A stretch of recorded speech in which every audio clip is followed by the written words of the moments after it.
भारत का पहला प्रधानमंत्री कौन था?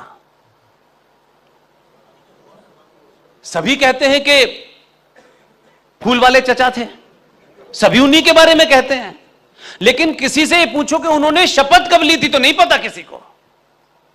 यानी जो चीजें हमारे हाथ में हैं उसको भी सच नहीं बोलते हम। 2 सितंबर 1946 तथाकथित पंडित, झूठे पंडित, महामूर्ख पंडित जवाहरलाल नेहरू ने यूनियन जैक के नीचे महारानी इंग्लैंड के प्रति श्रद्धा और निष्ठा दर्शाते हुए उनको किसने शपथ दिलाई पता है? उन्हीं के रिश्तेदार ने, लॉर्ड माउंटबेटन ने। अब आप अंबेडकर, सावरकर के ऊपर कहते हैं माफी मांगी। आपने तो भारत के पहले तथाकथित प्रधानमंत्री होने के नाम पे आपने किसके प्रति निष्ठा ली थी? और जो दूसरे गांधी थे बड़े वाले, जो हमारे पिताजी भी हैं, मां ने बताया नहीं हमें, उन्होंने क्या किया? उन्होंने कहा कि ये जो यूनियन जैक है, जब इसको उतारा जाने लगा तो नेहरू ने कहा कि भाई देखिए, ये इससे माउंटबेटन वगैरह को थोड़ा खराब लगेगा। तो उन पे वो कह रहे थे बड़े वाले, वो भी गुजरात से आए थे, वो कहने लगे कि इसमें कोई बुराई नहीं है अगर तिरंगे के अंदर एक छोटा सा साइड में यूनियन जैक बना रहे हैं। तो जो भारत 1946 में जिस आदमी ने शपथ ली, और वो कौन आदमी है जिसको शपथ दिलाई गई, ये भी तथ्य समझ लीजिए आप।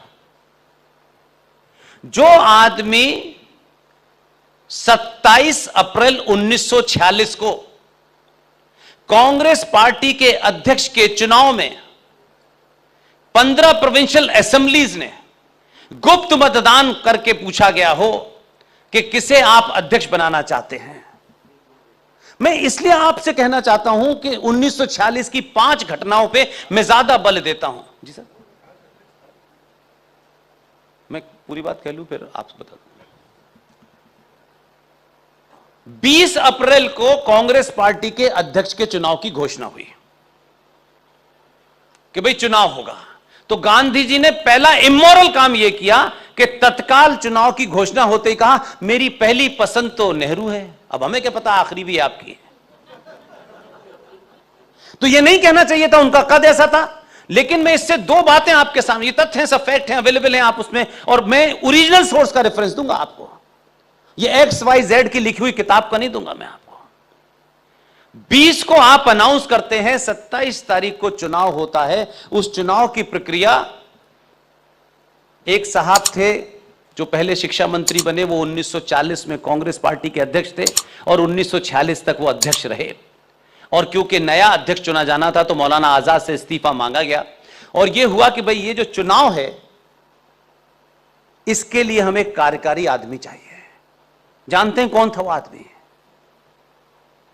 उस आदमी का नाम है आचार्य JB कृपलानी। वो पूरी चुनाव की प्रक्रिया आचार्य JB कृपलानी की देखरेख में हुई और जब वोट खुले तो 2 वोट इनवैलिड थे और 12 वोट सरदार पटेल को मिले। यानी गांधी जी की वो अपील उनके खुद कांग्रेसियों ने नहीं सुनी तो गांधी कितने पॉपुलर थे आप समझ जाएंगे। अब यहां से मैं आपको वो घटना शब्द इसलिए बताना चाहता हूं कि बहुत सारे लोग सवाल उठा के भाग जाएंगे। बहुत सारे लोगों की आदत है पत्थर फेंको भाग जाओ। आजकल जो पत्थर फेंकता है ना उसे पकड़ लेते हैं। कश्मीर में भी बहुत फेंक रहे थे, इसलिए पत्थर फेंक के कोई जाए ना तो उसे रोक के पकड़ लो उसको पहले। इसलिए ये JB कृपलानी साहब जो उस पूरी प्रक्रिया का हिस्सा थे, जिनकी देख रेख में अध्यक्ष का चुनाव की प्रक्रिया की गई, उन्होंने एक किताब लिखी। पब्लिकेशन डिवीजन ऑफ इंडिया ने वो किताब छापी। आप सोचिए कि कितने डीप रूटेड कॉन्स्पिरेसी हुई। वो किताब भारत से गायब। पब्लिकेशन डिवीजन ऑफ इंडिया में कहीं किताब ही नहीं अवेलेबल है वो,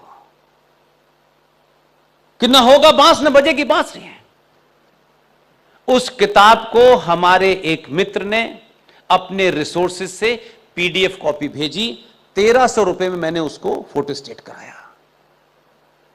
उस किताब का नाम है Gandhi, his life and thoughts.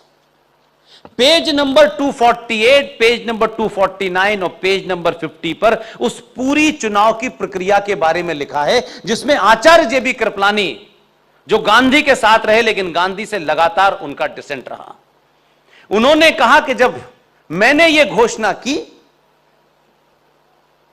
कि 14 वोट में से नेहरू को एक भी वोट नहीं मिला है, तो फूल वाले चचा ऐसे रूठे हुए थे मुंह नीचे करके जैसे बच्चा रूठ जाता है।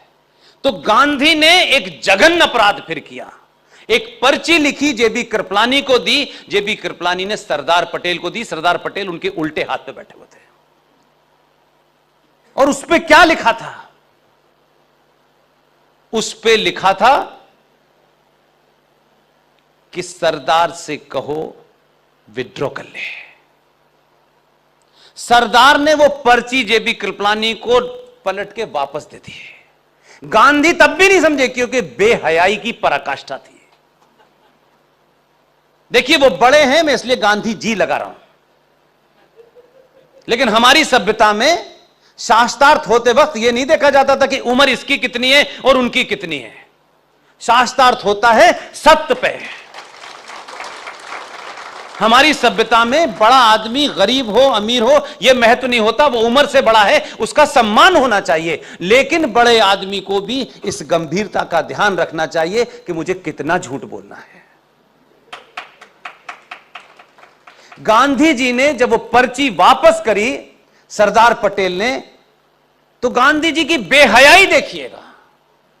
गांधी जी ने दूसरी पर्ची लिखी, फिर जेपी को दी और जेपी ने कहा, तब सरदार ने उस पर्ची को पढ़ा। जेबी कृपलानी ने उस किताब में लिखा है कि उन्होंने कहा सरदार से इस्तीफा दे दो। सरदार समझ गए, सरदार ने पर्ची को वापस किया, उठ के चले गए। इस तरीके से देश का एक आदमी जो अपनी पार्टी के 12 वोट नहीं ले सका, वो देश का पहला प्रधानमंत्री है। और जो आदमी ब्रिटिश साम्राज्य के खिलाफ लड़ रहा था, बाहर जाके लड़ रहा था, इन चाटुकारों से बाहर जाने के बाद वो बैंकॉक गया। उसने 21 अक्टूबर 1943 को भारत की आजादी की घोषणा की आजाद हिंद फौज के माध्यम से, और उस अकेले आदमी को दुनिया के 11 राष्ट्रों ने मान्यता दी थी। आपको पता चलेगा कि ऐसा नहीं था कि आपके बीच में बहादुर नहीं थे, लेकिन बहादुरों का चाटुकारों ने इतिहास नहीं लिखा और कुछ लोगों को महिमा मंडित कर दिया गया। उस दौर में भी बड़े लोग थे। आज उनका हाल देख रहे हैं क्या हो रहा। कभी आलू से सोना बना रहा है, कभी यात्रा कर रहा है। जितनी यात्रा कांग्रेस को जोड़ने की कर रहा है उतनी टूट रही है।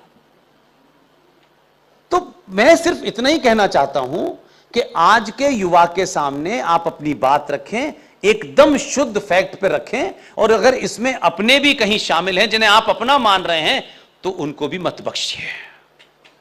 यह नहीं हो सकता। आपका बच्चा जब दुनिया में खड़े होकर बोले तो उसके मुंह से यह बात ना निकले कि कोई उसको चेक करे और वो कहे आपको ये सुनी सुनाई बातें आप बताते हैं, ये झूठी बातें हैं। इसलिए मैं इसी पीड़ा के साथ कह रहा हूं, भारत को बताया गया 1947 में आजाद हुआ। थोड़ी देर के लिए झूठ भी मान लेते हैं, लेकिन रिकॉर्ड पे मालूम है क्या हुआ है?